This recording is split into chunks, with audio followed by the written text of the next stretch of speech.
اعوذ باللہ من الشیطان اللعین الرجیم بسم اللہ الرحمن الرحیم الحمد للہ وکفا وسلام علی عبادہ الذین اصطفی.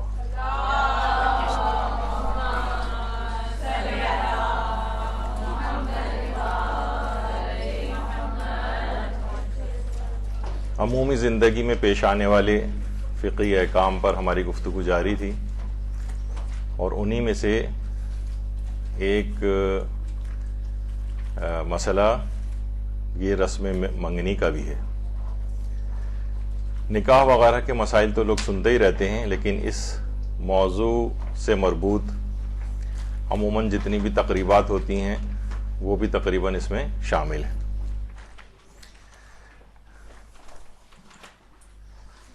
دیکھیے، اس کو ہمارے ہاں تو منگنی کہا جاتا ہے یا رسم امام ضامن کہا جاتا ہے، لیکن فارسی میں اس کو نامزدی کہتے ہیں اور عربی میں اس کو خطبہ کہتے ہیں. اور جس سے منگنی ہوتی ہے، چاہے وہ مرد ہو یا عورت، اس کے لیے مذکر اور مؤنث دونوں کے لیے ایک ہی لفظ ہے، منگیتر یا فیانسے جو انگریزی میں کہتے ہیں.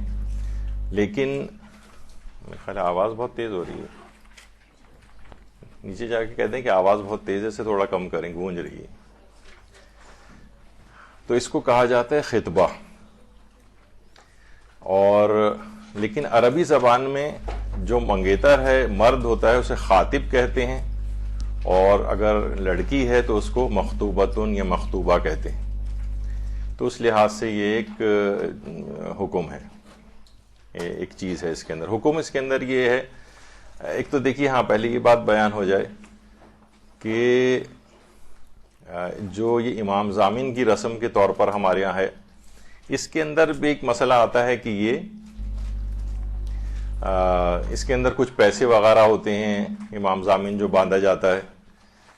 تو ان پیسوں کا لوگ بعد میں پوچھتے ہیں کہ کیا کیا جائے. تو بس یہ ایک ضمناً بیچ میں آ گئی ذکر، تو بات بیان ہو جائے کہ اس میں جو پیسے وغیرہ باندھے جاتے ہیں، تو اگر کسی معاشرے میں یہ رائج ہے کہ اس کو صدقہ کیا جاتا ہے تو اس کو صدقہ کیا جائے گا. اور اگر کسی معاشرے کے اندر یہ رائج ہے کہ اس میں نیاز دلوا کر اور مٹھائی وغیرہ جو ہے کھا لی جائے، لوگ اس کو نیاز دلوا کے تناول کر لیں، تو پھر اسی مد میں استعمال ہوگا. یعنی جس نیت سے اس پیسے رکھنے والے نے اس میں ڈالے ہیں وہی والی نیت شمار ہوگی.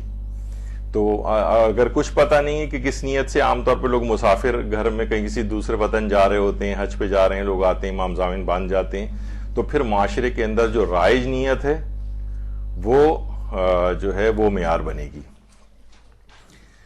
اچھا، اب یہ ہے کہ منگنی کی شرعی حیثیت کیا ہے.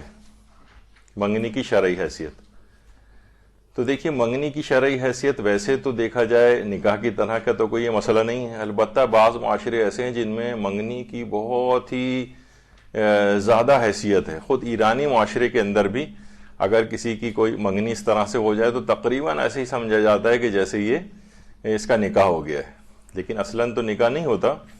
لیکن ویسے اگر دیکھا جائے تو شریعت میں یہ کسی نے کہا نہیں نیچے جا کے کہ آواز تیز ہو رہی ہے جی.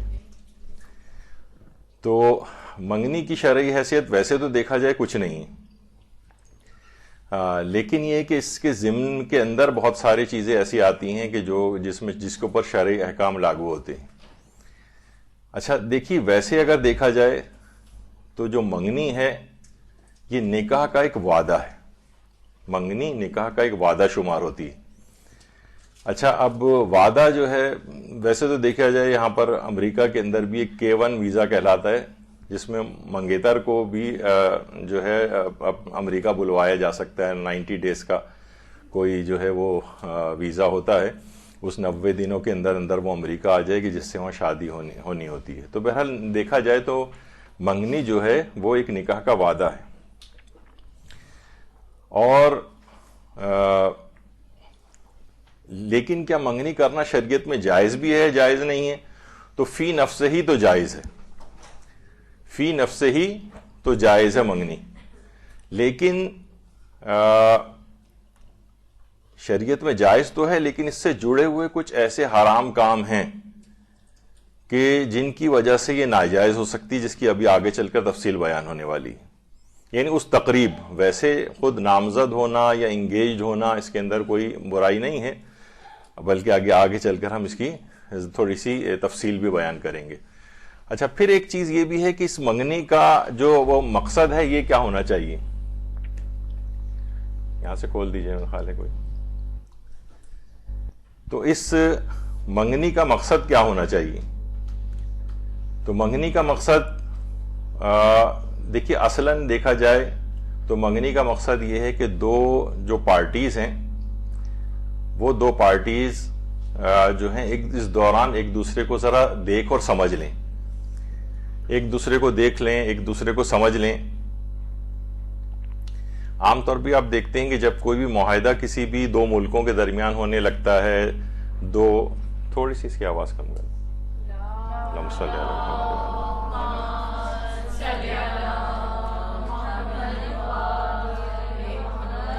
تو دو ملکوں کے درمیان اگر کوئی معاہدہ ہونے لگتا ہے، دو اداروں کے درمیان کوئی معاہدہ ہونے لگتا ہے، تو اس میں کیا ہوتا ہے کہ ایسا نہیں ہوتا کہ بس فوراً ہی معاہدہ ہو جائے اور ایک پہلے ہی دن ہی سارے دستخط ہو جائیں. دونوں پارٹیز کیا کرتی ہیں، دونوں پارٹیز آپس میں ملتی ہیں، دونوں پارٹیز جو ہیں وہ ایک دوسرے سے ملاقاتیں کرتی ہیں، ایک دوسرے سے ملتی ہیں.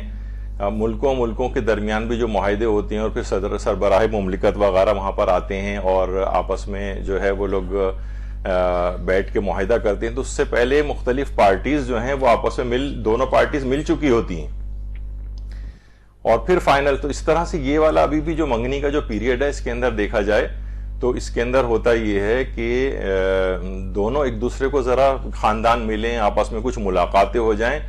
تو یہ نہیں کہ بس اب نکاح جیسا ہی ہو گیا ہے. اس میں اگر کوئی ایسی بات درمیان میں بھی آپ کو پتہ چلتی ہے تو اس جو بھی آپ جو طے پایا ہے یہ ٹوٹ بھی سکتا ہے اگر کوئی ایسی خراب بات پتہ چل جائے. لیکن اس میں خرافاتی یا کچھ ایسی فضول باتیں کے اوپر منگنی نہیں توڑنی چاہیے، وہ بھی آگے چل کر ہم ذکر کریں گے.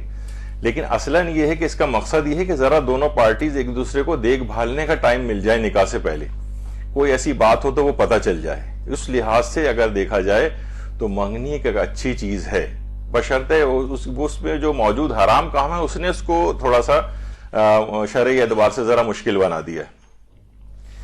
دیکھیے ویسے کہا جاتا ہے کہ منگنی خفیہ ہونی چاہیے اور نکاح جو ہے وہ آشکار اور علانیہ ہونا چاہیے. منگنی خفیہ ہو اور نکاح جو ہے وہ آشکار ہو. اور ہمارے برادران اہل سنت کے ہاں ایک روایت ہے رسول اللہ صلی اللہ علیہ وآلہ وسلم سے،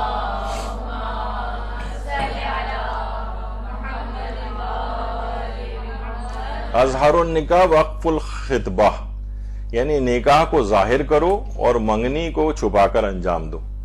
ویسے سند کے اعتبار سے ان کے ہاں بھی یہ روایت بہت زیادہ ثابت نہیں ہے، لیکن جو علماء ان کے بیان کرتے ہیں کہ نکاح کو ظاہر کرو والا پارٹ تو کہتے ہیں یہ ٹھیک ہے، وقف الخطبہ اس کے متعلق تھوڑا ان کا کلام ہے، لیکن مضمون بہرحال اس لحاظ سے صحیح ہے. کیونکہ دیکھیے اس کے اندر یہ ہے کہ ہمارے ہاں کیا ہوتا ہے کہ اس کو اتنا زیادہ نکاح کو تو علانیہ کرنا چاہیے، لیکن منگنی کو بہتر ہے کہ دونوں خاندان بالکل خاموشی کے ساتھ کوئی کسی ایک نتیجے پہ پہنچ کے کوئی ایک مقرر کر لیں، کوئی بھی ایک آپس میں جو بھی بات کرنی ہے ان کو. لیکن تاکہ اس دوران اگر کوئی ایسا مسئلہ ہو کہ منگنی ٹوٹ جائے یا بات آگے نہ بڑھے تو خاموشی سے وہ چیز ڈیزالو ہو جائے. یہاں پر اتنا زیادہ اس کو شو آف کر کے کیا جاتا ہے نکاح کی طرح سے کہ وہ بعد میں پھر اتنے زیادہ آشکار چیز ہوتی ہے کہ اس سے خاص طور پر وہ لڑکی سفر کرتی ہے جس کی منگنی ٹوٹ جائے بعد میں، اس کے آئندہ نکاح وغیرہ کے اندر مشکلات ہوتی ہیں. تو اس کے اندر اس کا پیغام دیکھا جائے یہ بظاہر اس کے اندر اچھی بات نظر آتی ہے کہ منگنی جو ہے ذرا خفیہ ٹائپ کی ہونی چاہیے. بالکل دونوں خاندان صرف 2-4 آدمی مل کر بیٹھ کر کوئی چیز طے کر لیں، بس یہ کافی ہے. لیکن اتنے بڑے پیمانے پر رسم امام ضامن کرنا، اتنے بڑے پیمانے پر دور دور سے لوگوں کو بلانا اور یہ سب کچھ کرنا، تو یہ اتنا شاید اچھا نہیں ہے. اچھا، اب کیا یہ تحقیق جو ہے وہ منگنی کے بعد بھی جاری رہ سکتی ہے؟ ایک تو ہے کہ بھائی رشتہ طے کرنے جا رہے ہیں تو پہلے سے تحقیق کر لو، تو پہلے سے تحقیق تو ہونی چاہیے، ایسے تو رشتہ نہیں کرنا چاہیے. لیکن یہ ہے کہ منگنی کے بعد بھی کیا تحقیق جاری رہے؟ بہت سو کو تو ہم نے دیکھا کہ نکاح کے بعد بھی تحقیق کرتے رہتے ہیں. تو نکاح کے بعد تو خیر معاملہ ہاتھ سے نکل جاتا ہے, لیکن منگنی کے بعد جو ہے وہ بھی اگر ایسی کوئی بات پتہ چلتی ہے آپ کو تو وہ بھی کر لینی چاہیے. اور اگر اس میں کوئی ایسی بات پتہ چلے کہ جو بہت ایسی ناقابل برداشت ہو تو منگنی توڑی بھی جا سکتی ہے. تحقیق میں بہت سارے خواص کا بھی پتہ چلتا جاتا ہے. ایک صاحب اپنی بیگم سے پوچھ رہے تھے کہ تم مجھ سے آخر شادی پہ کس طرح سے تیار ہو گئی؟ تو خاتون کہنے لگیں کہ ایک دفعہ میں نے گھر کی بالکنی سے آپ کو برتن مانجتے دیکھ لیا تھا. تو یعنی بہت ساری چیزیں خصوصیات پتہ چلتی ہیں. ارے تو بڑی اچھی خصوصیات ہیں, بری خصوصیات بھی پتہ چل سکتی ہیں. ویسے تو خواتین جو ہے عام طور پر بکرا منڈی نہیں جاتی ہیں بکرے وغیرہ خریدنے, لیکن ایک خاتون ایک دفعہ پہنچ گئی تھی تو انہوں نے اپنے اسٹائل سے کہا کہ کوئی بہت خوبصورت سا ہینڈسم سا بکرا دکھائیے جو ٹکر بھی نہ مارتا ہو. تو اس نے کہا جو بیچنے والا ہے کہ خاتون یہاں پر قربانی کے بکرے ملتے ہیں, شادی کے بکرے نہیں ملتے. تو بہرحال یہ بھی خواتین کے اندر بہرحال بات مشہور ہے کہ جو اچھا شوہر تو شاید ہی کسی کو شاذ و نادر ہی ملتا ہے, جو ملا اسی کو ٹھوک بجا کے صحیح کیا جا سکتا ہے. تو بہرحال تحقیق بعد میں بھی جاری رہتی ہے. منگنی کے بعد بھی کوئی ایسی بات پتہ چلے, کوئی ایسی خصوصیت پتہ چلے جس سے شادی ہونا اچھا نہیں ہو شمار, تو پھر اس کو توڑا بھی جا سکتا ہے. اچھا, اب جلد بازی کے جو فیصلے عام طور پہ ہمارے ہاں ہوتے ہیں کب ہوتے ہیں؟ مثلاً کوئی رشتہ بیرون ملک سے آ گیا ہے, اب جناب وہ لڑکا بس ایک ہفتے کے اندر جا رہا ہے اور بس اسی کے اندر جو ہے نکاح کر دیا جائے. یہ جلد بازی کے فیصلے زیادہ تر ہم نے دیکھا ہے کہ بہت خوفناک ہوتے ہیں. یا کوئی بہت اچھا کوئی مالدار رشتہ آ گیا, اب وہ سوچتے ہیں کہیں ایسا نہ ہو کہ ڈیلے کرنے سے ہاتھ سے نکل جائے. تو جلد بازی کے لیے کبھی بھی فیصلہ نہیں کرنا چاہیے. اور یہ جو کہا جاتا ہے کہ چٹ منگنی اور پٹ بیا, فوراً بس ایک ہفتے کے اندر ہی ہر چیز طے پا گئی ہو گئی, اس کے ہم نے بہت نقصانات دیکھے.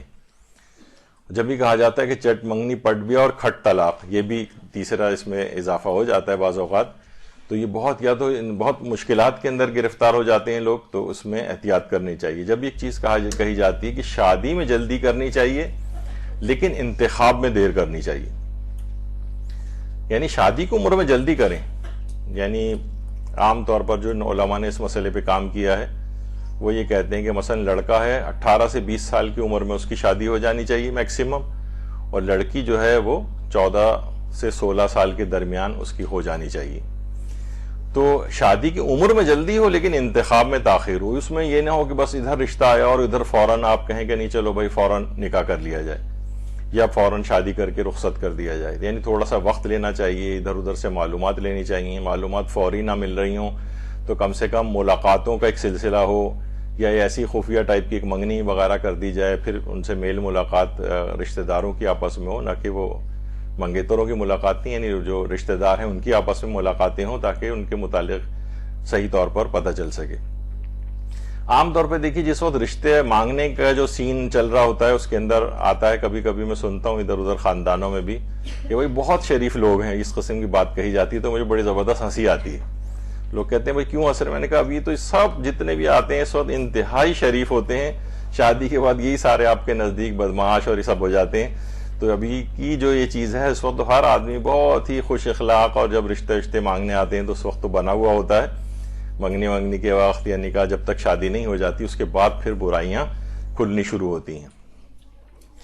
تو دیکھیے منگنی کا اس لحاظ سے تو فائدہ ہے کہ اس میں آپ کو بہت ساری ایسی چیزیں پتہ چل سکتی ہیں, اور فائنل ایک نتیجے تک پہنچنے سے پہلے آپ کو کچھ وقت مل جاتا ہے جس میں آپ اپنی تحقیق کو مزید بھی آگے بڑھا سکتے ہیں.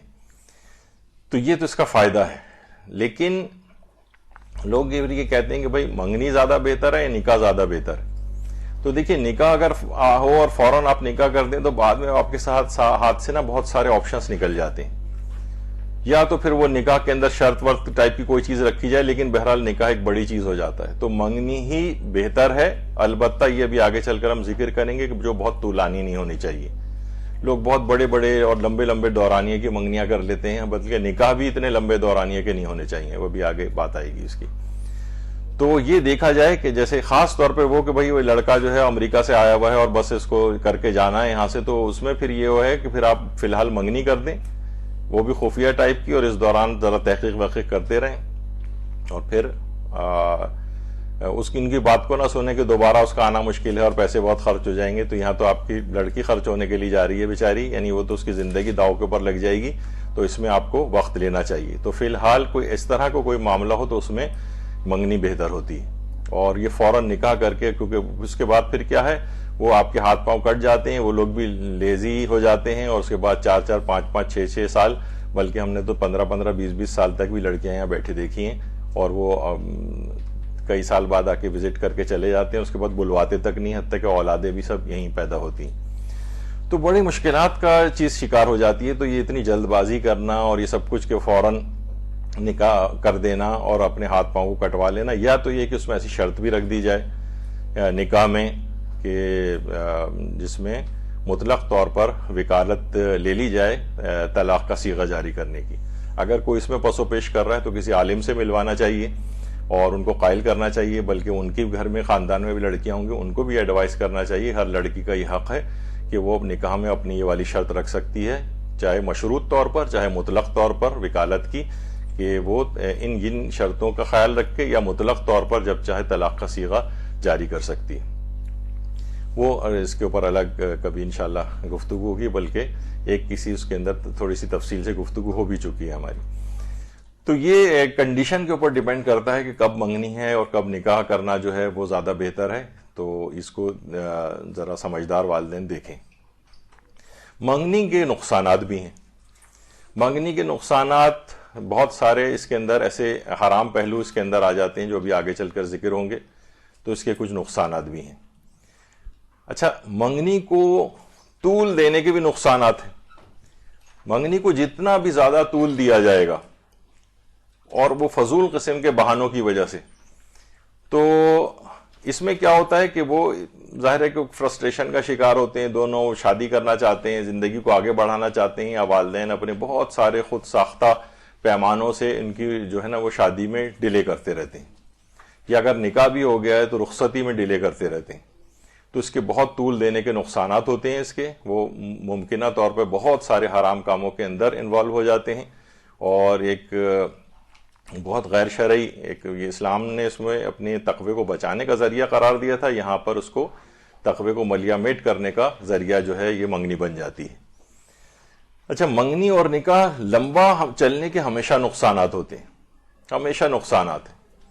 یا تو دیکھیے بعض اوقات کیا ہوتے ہیں کہ جناب جتنی بھی طویل منگنیاں ہیں نا، یہ عموماً حاسدین کے حسد کا شکار ہو جاتی ہیں، اور یہ اکثر و بیشتر دیکھنے میں آتا ہے کہ یہ اپنے فائنل نکاح تک پہنچنے سے پہلے ختم ہو جاتی ہیں۔ جتنی طویل چلائیں گے غلط فہمیاں بڑھتی چلی جائیں گی، آپس میں جو ہے وہ چھوٹی چھوٹی باتوں کو پکڑ کے جو ہے نا کوئی بیس بنایا جائے گا، اس کے اندر کچھ بے جا توقعات اس کے اندر کی جائیں گی، اور یہاں تک کہ وہ منگنی اینڈ ہو جاتی ہے۔ تو طویل منگنیاں عام طور پر حاسدین کے حسد کا شکار ہو جاتی ہیں۔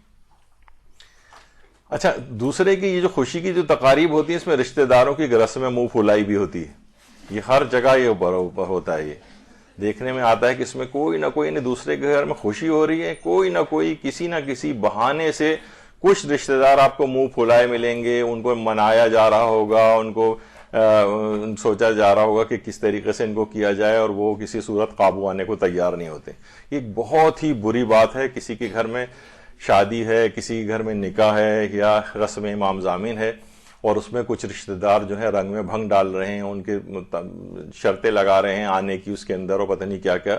یہ انتہائی غلط ایک بات ہے۔ کسی گھر کی خوشی کو اس طرح سے خراب کرنا، خود آپ کے گھر میں اور دوسرے شخص کے بھی گھر کے اندر اس طرح کی چیزیں ہوتی ہیں، اور دوسرا کوئی ایسا کرے تو کتنا برا والی بات ہے یہ۔ تو چاہے یہ منگنی ہو، اس کے اندر بھی اس طرح کے کچھ نہ کچھ منہ پھلائے رشتہ دار ہوتے ہیں اس کے اندر۔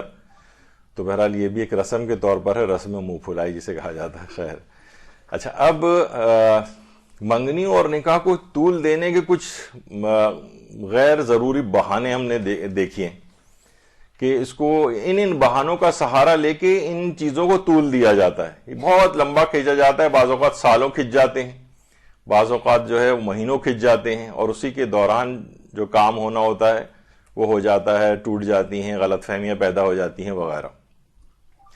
اس میں ایک اور بھی چیز ہوتی ہے، بیجا توقعات۔ بیجا توقعات یعنی کچھ ایسی توقعات کہ جس کا نہ اسلام نے کوئی کہا ہے آپ سے، کچھ ایسی توقعات ان سے کی جانے لگتی ہیں۔ مثلا ہم نے دیکھا ہے چھوٹی چھوٹی چیزوں پہ، بھائی منگنی ہوئی یا نکاح بھی ہوا تو اس کے اندر کیا ہوتا ہے کہ جناب وہ ان کے دامادوں کے بھی جوڑے آنے چاہیے۔ یعنی میں نے دیکھا ہے کہ غریب سے غریب بھی ان کے پتہ نہیں کون کون سے رشتہ دار، بلکہ ایک اور چیز آگے، پہلے تو شاید وہ ویسے ہی سوٹ ووٹ دے دیے جاتے تھے بغیر سلے ہوئے، اب یہ کہ کسی خاص جگہ یا کسی خاص درزی وہاں پر جا کر وہ اپنے ناپ دیں گے اور وہاں پہ سلائے سوٹ جو ہیں اس طرح سے ان کو دیے جائیں گے۔ اور یعنی غریب سے غریب لوگ بھی اتنا ان کے اوپر ایک برڈن ڈال دیا گیا ہے، یا انہوں نے خود اپنے ذمے لے لیا ہے۔ تو انہوں نے دامادوں کو نہیں دیے، ہماری چچیوں کو نہیں دیے اور خالاؤں کو نہیں دیے اور ان کے نہیں دیے اس پہ۔ یا مثلا ہم تو جب بھی جاتے ہیں 2 کلو مٹھائی لے کر جاتے ہیں اور ان کی اماں آتی ہیں تو 2 درجن کیلے لے کر آ جاتی ہیں خالی۔ اس طرح کی بہت ساری چیزیں سننے میں آتی ہیں۔ تو یا مثلا خالہ کہیں سے ٹپک پڑتی ہیں کہ یہ کون سی تم نے کس جگہ اس سے شادی کر دی، اس سے کہیں زیادہ اچھی تو میری فہمیدہ تھی مثلا۔ تو اس طرح کی بھی بہت چیزیں جو ہے وہ سننے کو ملتی ہیں۔ بہت سی ہم نے مثلا دیکھا ہے اس کے اندر کہ جناب وش نہیں کیا برتھ ڈے کے اوپر فیس بک پہ، تو اس پہ بھی منگنیاں ٹوٹتے، بلکہ نکاح تک ٹوٹتے دیکھیں۔ تو یا مثلا کوئی چچی اس کے اندر ناراض ہو جاتی ہیں کہ مووی میں میرے تصویر نہیں لی گئی، یا ہمیں جانا پوچھا نہیں گیا، یا اسٹیج پہ زیادہ دیر نہیں بٹھایا وغیرہ اس طرح سے۔ تو یہ بیجا توقعات ہیں۔ یعنی اس طرح کیا ہے کہ اس میں یہ بہت ساری چیزیں نکلتی چلی جاتی ہیں، اور پھر ان کو کوئی نہ کوئی الزام لگا کے کہ یہ بہت کنجوس ہیں، انہوں نے فلاں چیز نہیں دی، اور یہ وہ اتنے سارے اس میں پہلو، یہاں تک کہ وہ حاسدین کے حسد کا شکار منگنی ہو جاتی ہے، غلط فہمیاں بڑھتی چلی جاتی ہیں، یہاں تک کہ منگنی ٹوٹ جاتی ہے۔ تو یہ کیا ہوتا ہے کہ اتنا وقت آپ نے دے دیتے ہیں، اتنی سپیس دے دیتے ہیں ان افراد کو کام کرنے کے لیے، تو یہ کبھی بھی طول نہیں کھینچنی چاہیے، بہت مختصر ہو اگر ہو بھی، اور وہ بھی خفیہ ہو، تاکہ زیادہ بدنامی کا باعث بھی نہ بنے۔ اچھا، خود ساختہ مجبوریوں کی بھی ایک فہرست ہے جناب۔ لوگ کہتے ہیں بھائی اس وجہ سے بھی ڈیلے کر رہے ہیں کہ یہ مجبوری ہے۔ مثلا جو ہے وہ لڑکا یا لڑکی کی جو ہے نا ابھی تعلیم پوری نہیں ہوئی ہے، بھائی لڑکا اور لڑکی جو ہیں وہ بعد میں بھی اپنی تعلیم مکمل کر سکتے ہیں، بلکہ ہم نے دیکھا ہے ہمارے تو خود میڈیکل کالج اور اس کے بعد جن کی یعنی پوسٹ گریجویشن وغیرہ اتنے لمبے پروسیجر بعض اوقات 7 8 10 سال کے ہو جاتے ہیں، تو اس میں کہاں تک، تو بہت سارے لوگ جو ہوتے ہیں وہ اسی طرح شادیاں کر لیتے ہیں اور یعنی سیریس ہوتے ہیں اپنی پڑھائی میں، تو بعد میں بھی سلسلہ چلتا رہتا ہے، اور اس کے بعد پوسٹ گریجویشن کمپلیٹ ہو جاتی ہیں۔ تو یہ کوئی وہ نہیں ہے کہ ان کی پہلے تعلیم مکمل ہو جائے گی تو پھر جب تک یہ منگنی چلتی رہے گی، تو نتیجہ یہ ہوگا کہ پھر وہ بہت زیادہ امکان ہے کہ وہ غلط فہمی ہو جائے گی اس میں، اور وہ رشتہ ختم ہو جائے گا۔ تو لڑکے یا لڑکی کی تعلیم کو کبھی بہانہ نہیں بنانا چاہیے، اور اسی طریقے سے یہ لڑکے کے اچھے برسر روزگار ہونے کا انتظار کرتے رہنا۔ بھائی ابھی ایسے ہی پھرتا رہے گا جب تک کہ اگر کوئی اس کے اوپر ذمہ داری آ جائے گی، شادی ہو جائے گی، تو بہت ہی جلدی نوٹ کیا گیا ہے کہ ایسے افراد جن کی جلدی ایج میں شادی ہو جائے، مثلا 18-20 سال میں، تو جس عمر میں لوگ اپنے کیریئر کا آغاز کرتے ہیں، یہ 10 سال میں 28 سال کی عمر تک سیٹل ہو چکا ہوگا۔ یعنی اس کے اوپر ایک ذمہ داری آ جاتی ہے، وہ خود بھی دماغی طور پر ایک طرف ہو جاتا ہے، اور وہ زیادہ جلدی سیٹل ہو جاتا ہے۔ تو برسر روزگار ہونے کا انتظار کرتے رہیں، اچھی جاب لگ جائے تو انتظار کرتے رہیں، یہ ایک ایسی بیجا توقعات ہیں، یہ اس کو طول کھینچنے کے لیے جو بہانے ہیں جس سے نقصان ہوتا ہے۔ اسی طریقے سے مثلا ابھی لڑکا مکان لے لے پہلے اپنا، اچھا والا والدین کے ساتھ رہ رہا ہے لیکن نہیں، پہلے مکان لے لے، بھائی بعد میں بھی لے سکتا ہے، فیملی بڑھے گی، خود ہی لے کر جائے گا اپنے، یعنی اگر گنجائش ہوگی اس کے پاس، یا پہلے گاڑی خرید لے، اور انتظار کر رہے ہیں کب تک وہ، جب تک پیسے جمع کر کے اس تک پہنچتا ہے تو گاڑی مزید مہنگی ہو جاتی ہے۔ تو یہ سلسلہ ایک آگے چلتا جاتا ہے۔ اسی طریقے سے مثلا پہلے زیورات تو بھی جمع ہو جائیں، تو جہیز جمع ہو جائے، تو بری کی تیاری کے لیے بھی وقت چاہیے۔ کیا ہے کہ اس سے یہ تمام چیزیں ایڈ اپ ہوتی چلی جاتی ہیں، یہ بے جا اس کے اندر خرچوں کے اندر اپنے آپ کو ڈالنا، ان کی تیاریوں کے وقت لینا، یہ نقصانات کا باعث بنتا ہے۔ اسی طرح سے مثلا رسومات کی ادائیگی کے لیے جو ہے وہ بھی پیسوں کا انتظام ہو جائے، اس کے لیے وقت لیا جاتا ہے کہ بھائی ظاہر معلوم ہے کہ ہال کے اندر ہوگی، لان کے اندر ہوگی، اتنا کھلانا ہوگا، اتنے لاکھوں روپے کا خرچہ سامنے آ جاتا ہے، تو ہر ایک کے پاس تو ہر وقت اتنے موجود نہیں ہوتے، تو ان کو کچھ وقت چاہیے ہوتا ہے. تو یہ خود ساختہ ایسی چیزیں جس سے ڈیلے ہوتی ہیں چیزیں، اور پھر اس سے نقصان ہوتا ہے. یا مناسب موسمی کا آپ انتظار کرتے رہتے ہیں، ابھی گرمیاں بہت زیادہ ہیں، ابھی سردیاں پہلے گزر جائیں، ابھی بارشوں کا وقت ہے، ابھی یہ ہے، ابھی وہ ہے. یہ تو ایک یعنی، اور پھر ہمارے ہاں تو آپ کو پتہ ہے کہ ایام ازا کتنے دن چلتے ہیں، پھر یہ ایام فاطمیہ، ایام محسنیہ وغیرہ، اور پھر اتنا وقت نہیں ہوتا. تو اس میں اگر آپ اتنے 6 مہینے آگے بڑھاتے جائیں گے چیزوں کو، کبھی موسموں کی وجہ سے، کبھی ایام کی وجہ سے، تو یہ کیا ہوتا ہے، یعنی ان کا تو احترام ضروری ہے، لیکن اس میں بہت زیادہ وقت کھینچتا چلا جاتا ہے. تو مناسب موسم کا انتظار کرتے رہنا، اس میں بہت وقت ضائع ہوتا ہے. یا غیر ملکی رشتہ داروں کی وطن آمد کا انتظار کہ جناب ابھی تو نہیں، وہ تو دسمبر، ابھی جنوری چل رہا ہے، وہ جو ہے انہوں نے کہا نہیں میں تو ضرور شادی اٹینڈ کروں گی، اور وہ ان کا آنا ہے دسمبر میں.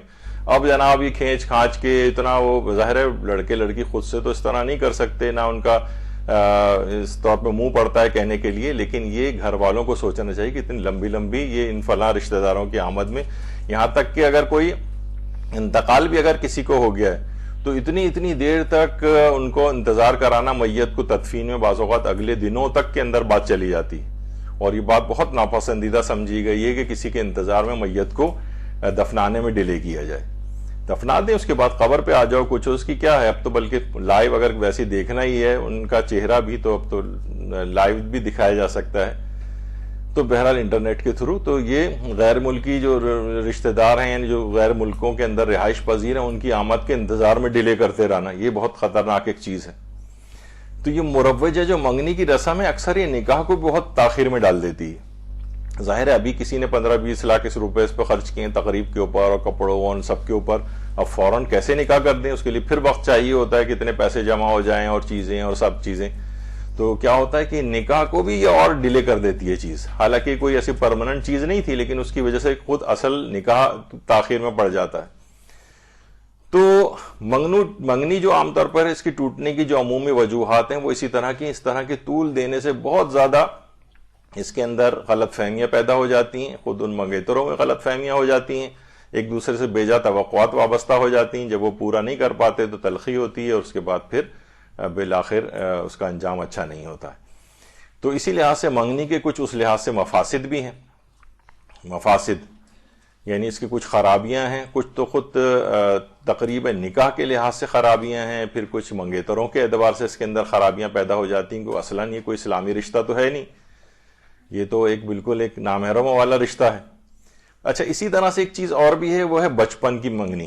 یہ بالکل نہیں کرنی چاہیے. والدین کی اپنی خواہش ضرور ہوتی ہے، بچپن میں منگنی کر دی اور سب کچھ.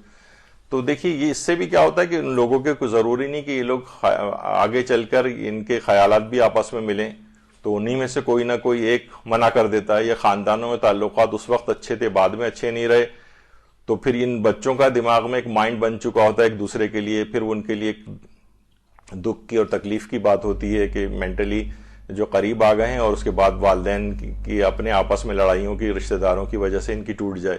تو یہ کسی بھی صورت مناسب نہیں ہے کہ بچپن میں اس طرح تک اشاروں کنایوں میں بھی یہ والی گفتگو نہیں ہونی چاہیے کہ اس کا اس سے کریں گے اور بچوں کے دماغ میں کوئی اس طرح کی بات آئے.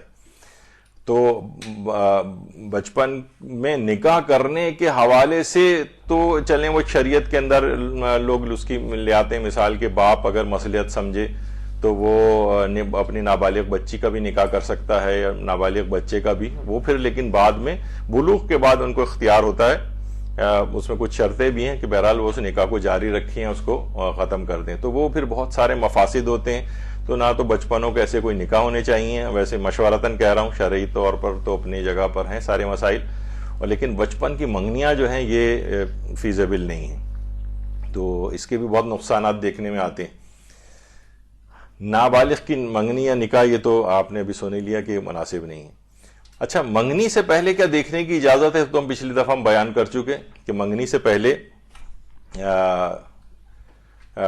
جس سے انسان شادی کرنا چاہ رہا ہے 4 شرطیں ذکر ہوئی تھیں کہ کوئی بری نگاہ نہ ہو، دیکھنے سے کوئی فائدہ ملے، یعنی کوئی وہ عیب پتہ چلنے کا امکان ہو، اور احتیاط واجب کی بنا پر بہت سی لڑکیوں کو اس طرح سے نہیں دیکھ سکتے، ان کا پردہ اتار کر دیکھتے وقت امکان ہو کہ اس سے شادی ممکن ہے. وہ ساری شرطیں، اور پھر دیکھنے کی اس سے پہلے اجازت تھی.